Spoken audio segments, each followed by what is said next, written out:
Caro internauta, você aluno FB, seja bem-vindo a essa parceria do Farias Brito com a Editora Moderna, o sistema Farias Brito de ensino que chega até você através da internet para que você tenha êxito no seu vestibular. Eu sou o professor Newton Souza e lhe convido a mergulhar hoje nas páginas da história em torno da Europa feudal. A Europa feudal e a Idade Média propriamente dita. É interessante perceber que a Idade Média ela tem sido marcada por esse sistema, por esse modo de produção conhecido pelo nome de feudalismo e que nasce da expressão feudo, que nada mais era do que a propriedade, a unidade produtiva, a unidade capaz de garantir a sobrevivência de determinadas comunidades que estavam espalhadas ao longo de toda a Europa. Eu gostaria que você olhasse um pouco para trás e percebesse que a fragmentação do Império Romano acabou constituindo a base desse fenômeno. Desse modo, nós podemos dizer que existem origens romanas e existem origens germânicas para a formulação desse novo modo de produção. Quero lembrar a você que do ponto de vista romano nós tínhamos um modo de produção escravista. Do ponto de vista germânico, nós tínhamos um modo de produção comunitário primitivo. A mesclagem desses modos de produção é que dão origem ao modo de produção feudal propriamente dito. Do ponto de vista da origem romana, eu pediria para você anotar a palavra fragmentação do Império Romano Ocidental, porque essa fragmentação vai determinar a chamada descentralização político-administrativa própria do feudalismo. Cada feudo se tornou um núcleo de poder em específico. Nós sabemos que isso aconteceu com Roma devido às levas de invasões bárbaras. E nós sabemos que as províncias romanas estavam sendo governadas também por estrangeiros. O processo de invasão foi gradativamente feudalizando a Europa Ocidental. Lembraria a você ainda que o antigo Império Carolíngio, o Império de Carlos Magno, aquele que fez uma aliança com a Igreja, aquele que foi coroado pela primeira vez por um Papa para se tornar rei, para ser legitimado do ponto de vista não somente religioso, mas também do ponto de vista político, como se ele tivesse sido colocado no trono pelo próprio Deus, aquele reino de Carlos Magno também contribuiu para a feudalização, porque ele fez uma divisão administrativa interessante, na medida em que ele dividiu seu reino em principados, em ducados, em condados, em domínios. Esses processos de fragmentação acabaram configurando as futuras relações de dependência, as futuras relações feudais. Ainda falando das origens romanas, eu gostaria que você anotasse o chamado colonato, um fenômeno que aconteceu em Roma no século III depois de Cristo, na medida em que a crise urbana acabou impelindo os senhores, donos de escravos, a migrarem seus escravos para a zona rural. Estes escravos iriam se transformando gradativamente em colonos, na medida em que eles produziam o necessário à sua sobrevivência, mas o excedente produtivo era do dono da terra. Isso também contribuiu necessariamente para a formulação do feudalismo. Diria ainda que os processos de guerra romanos, a relação dos soldados com os seus comandantes, de um certo modo, contribuiu para as relações servis de produção que existirão no feudalismo. Mas também os germanos, exatamente os povos bárbaros que invadiram Roma, contribuíram para o feudalismo na medida em que eles pregavam o comitatus. O comitatus era a fidelidade do soldado para com o comandante, de modo ostensivo e formal. Era uma prática eminentemente cultural, uma tradição pré-existente. E essa tradição era mantida. Ela foi apenas reconfigurada, redesenhada na perspectiva do feudalismo. Ainda em relação aos germanos, nós vamos ver que o chamado beneficium, a recompensa na forma de terra, a ocupação da terra e a terra como forma de propriedade coletiva, isso também é dos germanos.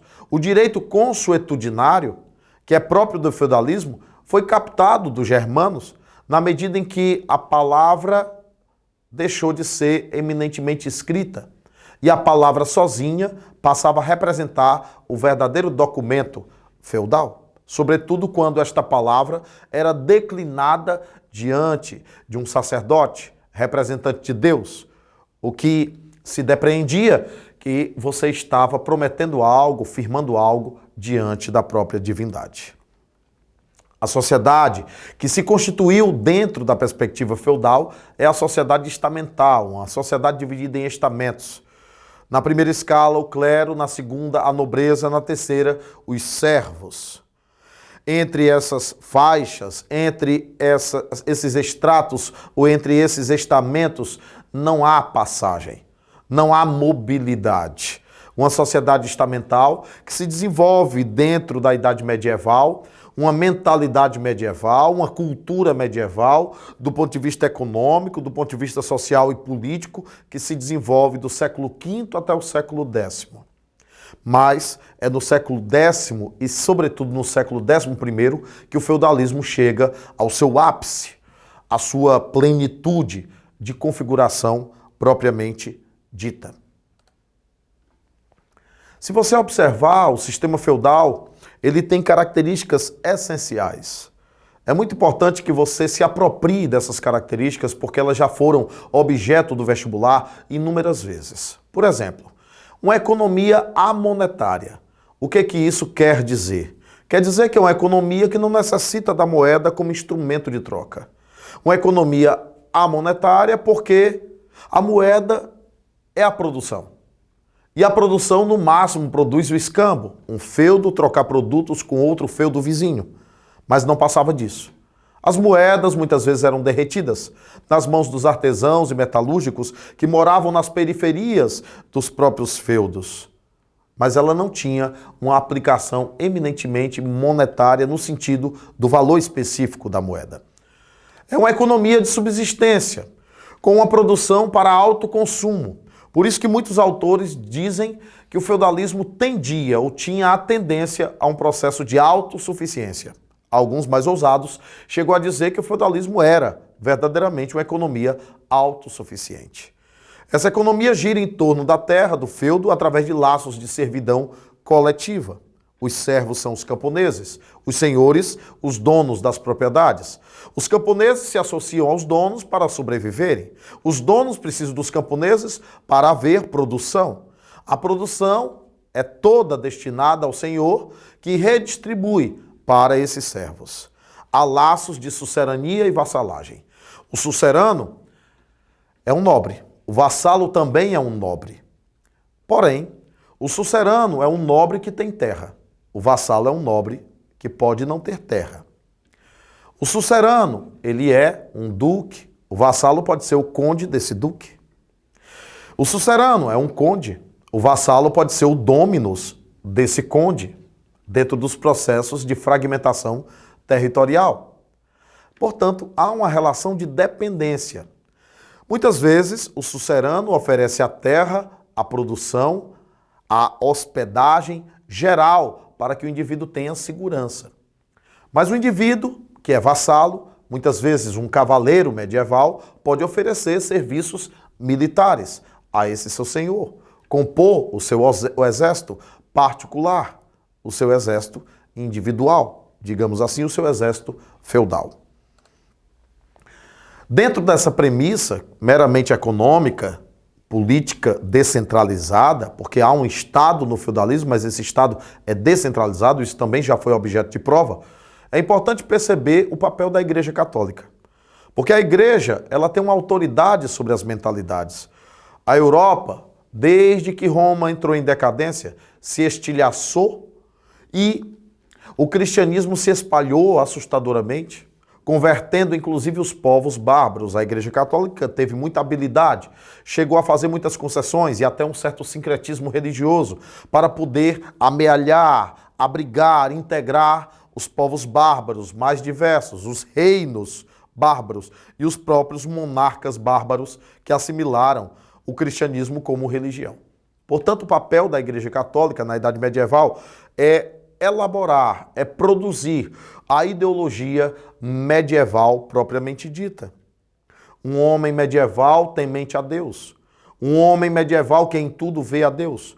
Um homem medieval que aprende através dos olhos, da visão, das sensações na missa, das orações, através dos murais, através das artes, das esculturas, das pinturas, coisa que a Igreja Católica aprendeu com a chamada Renascença Carolíngia, porque Carlos Magno acabou colocando a arte a serviço da Igreja Católica, de modo que a arte se tornou a mídia da Igreja Católica durante toda a Idade Medieval. A Igreja também acabava exercendo um instrumento de controle ideológico, mental, de dentro para fora, alienando os indivíduos no sentido de que eles não quisessem mudar o status quo, alterar a infraestrutura econômica, social ou política daquele momento histórico. Por isso a Igreja pregava nas missas que o bom cristão não se revolta. Então, a ideia de um bom cristão que não se revolta é uma ideia que permite a Igreja controlar o indivíduo e, ao mesmo tempo, garantir uma estabilidade, garantir uma paz fundamental para esse indivíduo. A Igreja Católica justificava essa sociedade estamental, levando-se em conta que ela dizia que na casa de Deus uns rezam, outros combatem e os demais trabalham, sustentando todos com o seu trabalho, com o seu louvor na forma de trabalho. Então, era uma forma de legitimar a sociedade estamental e manter a harmonia. Por isso, muitos autores conservadores, e até um cearense chamado Severino Sombra, criador da LCT, chegou a dizer nos jornais da época, da década de 30, do século 20, chegou a afirmar que o melhor período da história da humanidade foi a Idade Média, porque a Igreja Católica imperava sobre as mentes e os corações. Então, os fundamentos também estavam nos ritos. Todo rito feudal, se um senhor fosse entregar uma faixa de terra ao seu vassalo ou ao seu servo, a igreja estava lá para abençoar. Se um casamento era feito, a igreja estava lá para abençoar. Se selava um acordo, a igreja estava lá. Por isso não havia necessidade do documento, porque você estava se comprometendo com sua palavra diante de Deus. A Igreja Católica ideologizou a cavalaria, como sendo a cavalaria uma espécie de estrutura soldadesca divina. Soldados de Deus, isso deu origem aos chamados templários, a ordem dos hospitalários. As bases das futuras ordens maçônicas surgiram exatamente a partir daí. E essa ideologização da cavalaria fazia com que o cavaleiro se sentisse o defensor dos fracos, dos oprimidos, das donzelas, sob o risco de estupro, enfim, das igrejas, porque o cavaleiro era um homem ligado a Deus. Durante a ordenação de um cavaleiro, em que a espada recostava num ombro e noutro, simplesmente, durante a integração de um cavaleiro a uma determinada ordem cavalheiresca, simplesmente a igreja estava presente. Então a mentalidade medieval era toda permeada desse processo e desse fenômeno. Havia um controle sociocultural por parte da igreja. Se você era um servo, você tinha que pagar a talha e a corveia. A talha era o repasse do excedente produtivo ao dono da terra. A corveia era o trabalho gratuito, 2 a 3 dias na semana, nas terras do senhor feudal. As banalidades, que eram pequenas taxas medievais feudais, que o servo pagava pelo uso da enxada, pelo uso da ferramenta, pelo uso do poço, pelo uso do forno, enfim, pequenas taxas medievais. A gente fala a palavra pagamento e eu sei que está aparecendo um cifrão na sua cabeça, mas eu quero que você lembre que esse pagamento é em produção. Também a captação. Se você tem a sua família tinha 22 pessoas, você pagava 22 captações, porque a captação é um imposto por cabeça. Além disso, se morresse alguém da sua família, você pagava a mão morta. Então, era incrível. Você fica se perguntando até o que é que sobrava para a família servil. Além disso, você tinha o dízimo. 10% de toda a produção era destinada à Igreja Católica. A própria Igreja Católica se tornou a maior senhora feudal de todos os tempos, até porque muitos reis, muitos príncipes, duques, muitos condes, antes de morrerem, querendo parecer justos diante de Deus, doavam suas terras, até com castelos, para a Igreja Católica. E doar a terra significa doar o kit completo, inclusive com o próprio servo junto e as suas famílias ligadas à terra, presas à terra. Havia por parte dos servos, como também dos vassalos, o dever da homenagem. Se o senhor feudal aparecesse aqui, nesse exato momento, o servo tinha que homenagear: ó Senhor, Deus que te abençoe e que te dê vida longa, porque afinal de contas eu só vivo por tua causa, meu Senhor. Então o dever da homenagem era pública. Ele deveria fazer isso publicamente. Além disso, a hospitalidade. Ele tinha que dar casa, comida, roupa lavada. Em algumas regiões da Inglaterra havia uma prática estranha, porque os servos ou vassalos cediam, às vezes, até a própria mulher para o senhor. Algo realmente estranho. Vejamos que, em rápidas pinceladas, esse é o sistema feudal. Eu espero que você tenha se apropriado desse conhecimento, feito suas anotações e sugiro que você faça aprofundamentos necessários nesse sentido. Eu sou o professor Newton Souza. Procure ficar ligado nesse canal do conhecimento, que é o sistema de ensino Farias Brito. Você pode, você passa, o Farias Brito torce por você e esse é o nosso mantra de sucesso para você no seu vestibular. Até mais, um abraço.